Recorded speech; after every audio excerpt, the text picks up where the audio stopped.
Once again welcome back to कोन्यू। तो इस वीडियो में समझाने वाला हूँ एक क्वेश्चंस के बारे में जो कि है sum of integers provided as argument. मतलब उन सभी इंटीजर्स का तुम सम निकालो जो कि आर्गुमेंट की तरह प्रोवाइड हो रहे हैं। और तुम्हें आर्गुमेंट पहले से ही पता है कि हम लोग यहाँ से पास करते हैं, ठीक है। तो सम ऑफ इंटीजर्स तुम्हें पहले से निकालना आता है, अगर नहीं आता है तो मैं सिखाना चाह रहा हूँ क्योंकि उसमें एक कॉन्सेप्ट है और वो मैं तुम्हें बताना चाह रहा हूँ।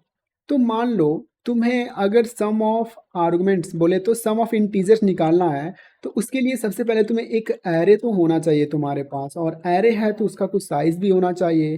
ठीक है, तो मान लो एक एरे तुमने बना दिया जिसका नाम ARGB है, और उसमें 4 वैल्यू स्टोर है जो कि 10, 20 और 30 और 40 है। ठीक है, और यहाँ पे कामा भी रहेगा, तो मैं कामा यहाँ पे कर दे रहा हूँ, और यहाँ पे भी कॉमा है, यहाँ पे भी। ठीक है, तो एक एरे है जिसका नाम RGB है और उसमें 4 वैल्यू स्टोर है। तो सभी वैल्यू को अगर तुम निकालना चाह रहे हो ना, तो तुम्हें पहले से पता है कि तुम क्या करोगे, फॉर लूप चलाओगे।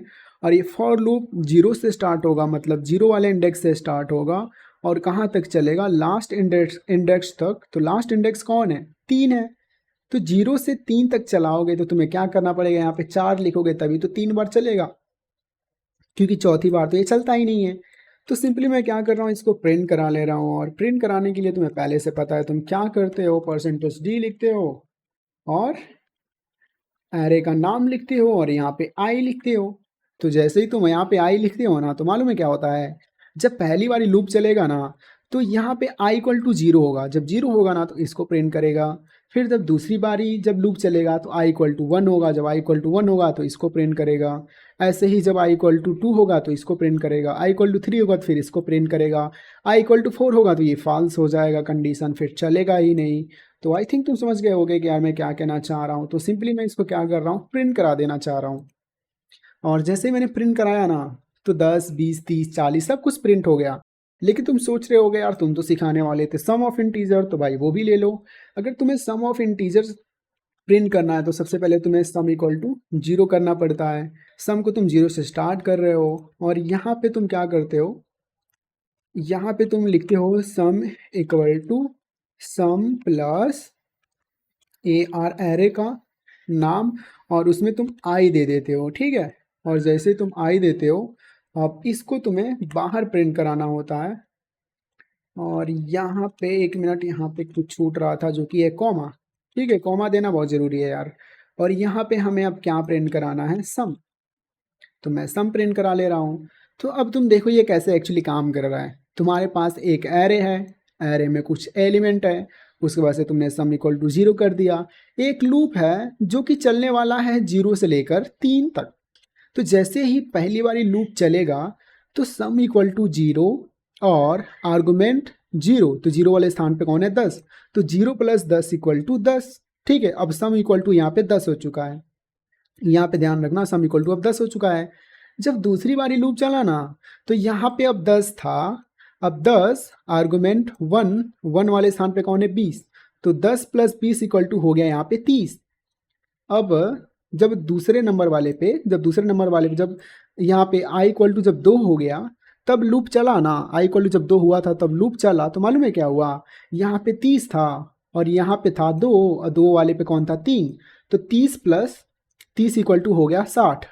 अब यहाँ पे 60 है और 60 यहाँ पे तुम डालोगे, और जब यहाँ पे जब तीसरी बारी लूप चलेगा, यहाँ पे i = 3 होगा, तो यहाँ पे आएगा i = 3। जब यहाँ पे i = 3 होगा तो यहाँ पे चला जाएगा, और यहाँ पे हो जाएगा 10 + 20, ये सब जुड़ के पहले ही 60 बन चुका था।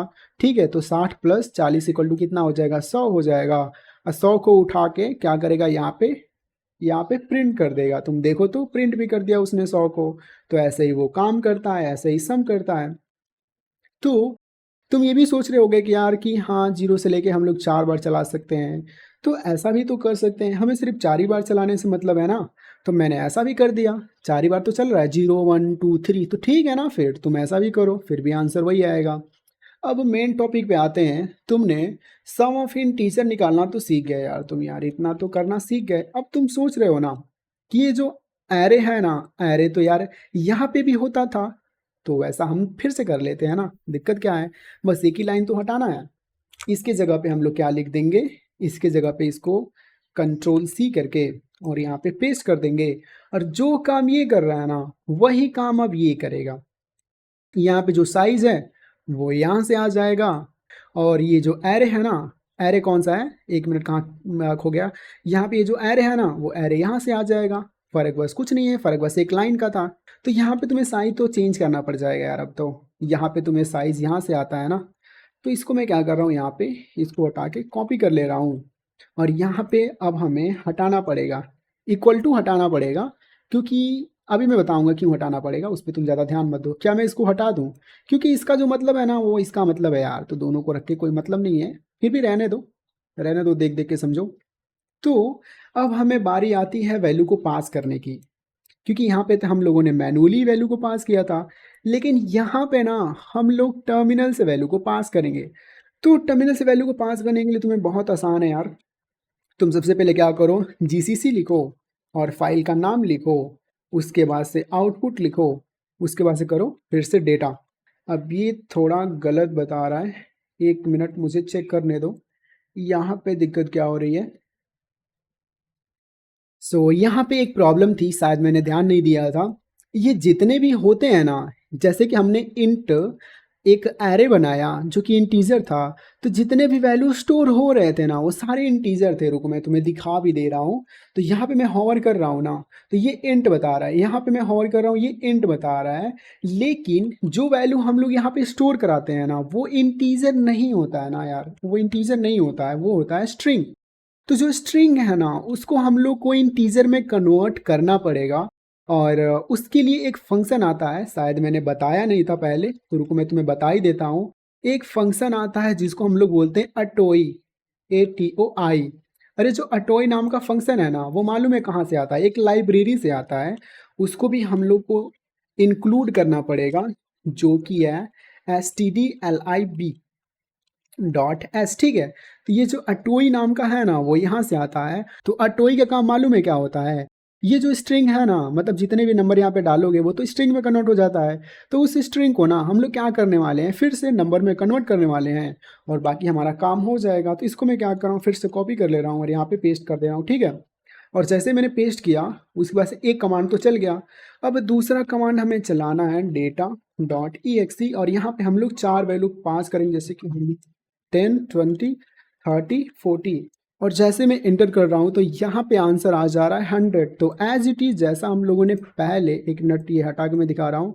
तो एज इट इज़ जैसा ना हम लोगों ने पहले प्रिंट कराया था एक मैनुअल एरे बना के, तो वैसा हम लोग यहाँ से वैल्यू पास करके भी, जो कि कमांड लाइन आर्गुमेंट्स है, तो कमांड लाइन आर्गुमेंट से वैल्यू पास करके भी हम लोग 100 प्रिंट करा पा रहे हैं। So that's it in this video, thank you for watching and मिलते हैं नेक्स्ट वीडियो में।